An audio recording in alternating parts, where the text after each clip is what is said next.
Halo semua, Assalamualaikum. Selamat datang kembali di Yudit Channel. Hari ini kita akan membahas tentang pengertian perdagangan dan perdagangan antar daerah atau antar pulau.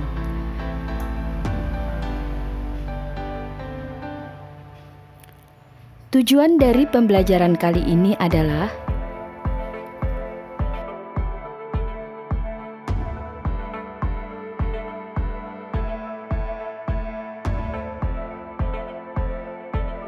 perdagangan atau perniagaan adalah kegiatan pertukaran barang dan jasa atas dasar kesepakatan bersama. Perdagangan antar daerah atau antar pulau terlaksana jika penduduk atau lembaga di sebuah pulau atau sebuah daerah melakukan perdagangan dengan penduduk atau lembaga di pulau atau daerah lainnya. Dengan jumlah pulau sebanyak 13.000 buah, maka perdagangan antar pulau atau antar daerah sangat mudah terjadi di Indonesia. Tujuan perdagangan antar pulau. Saat ini sudah cukup sering dilakukan jual beli online dengan cara mentransfer uang dan mengirimkan barang melalui jasa kurir. Dengan menggunakan teknologi internet, seorang penjual di Aceh dapat dengan mudah menawarkan barangnya kepada para calon pembeli di Pulau Jawa. Namun, masih banyak daerah di Indonesia yang masih menggunakan cara perdagangan tradisional. Berikut ini adalah tujuan dari perdagangan antar pulau. 1. Memperoleh keuntungan. Setiap kegiatan perdagangan ditujukan untuk memperoleh keuntungan finansial. Seorang penjual menjual barangnya ke konsumen dengan harga sedikit lebih tinggi dari harga pembelian, yaitu dari distributornya. Selisih antara harga beli dan jual setara dengan laba yang diperoleh penjual. Bagi produsen, laba setara dengan selisih antara harga jual dan biaya produksi. 2. Memperluas jangkauan pasar. Sebuah perusahaan akan mengalami pertumbuhan jika mampu memperluas jangkauan pasar. Dengan memperkenalkan barang dan jasa ke pulau atau daerah lainnya, sebuah perusahaan akan memperoleh lebih banyak konsumen. Usaha rumahan kue dapat menawarkan produknya ke calon konsumen di daerah atau pulau lain untuk meningkatkan volume penjualan laba. Faktor pendorong dan manfaat perdagangan antar pulau atau antar daerah. Ada dua faktor pendorong yang menyebabkan para pelaku ekonomi melakukan perdagangan antar pulau atau antar daerah. 1. Perbedaan faktor produksi.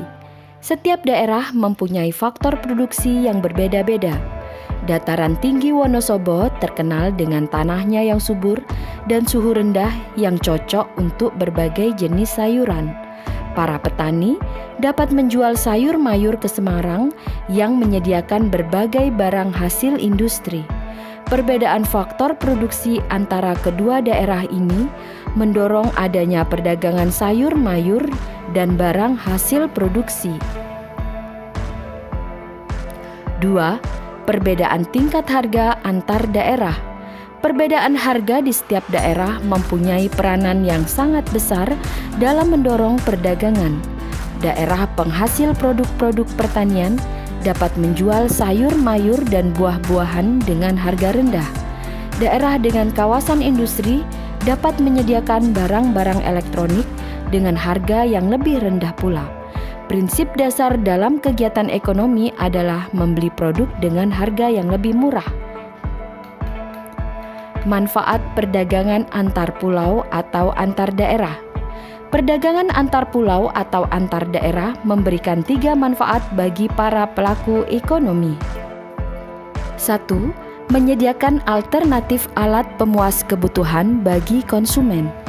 Perdagangan antar pulau atau antar daerah dapat menyediakan produk alternatif bagi konsumen. Contohnya, di daerah pantai sebagai penghasil ikan, konsumen lokal akan kesulitan mencari makanan alternatif lain seperti buah-buahan dan sayur mayur jika tidak ada perdagangan antar daerah atau bahkan antar pulau. 2. Meningkatkan produktivitas. Dengan semakin giatnya pemasaran, konsumen akan semakin mengenali produk dan jasa. Hal ini akan menyebabkan naiknya permintaan atas barang dan jasa. Permintaan yang tinggi akan mendorong produsen untuk meningkatkan produksi, dan hal ini akan meningkatkan produktivitas. Yang ketiga adalah meningkatkan kesempatan kerja bagi masyarakat. Untuk dapat membeli produk dan jasa, konsumen harus bekerja untuk mendapatkan uang.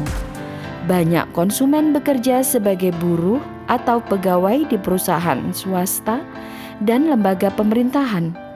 Dengan semakin meningkatnya produksi, produsen membutuhkan lebih banyak bahan mentah dan pekerja. Untuk meningkatkan produktivitas, perusahaan swasta dan badan usaha milik negara membuka lebih banyak lowongan kerja. Demikian pembelajaran kita kali ini. Sampai berjumpa lagi. Wassalamualaikum.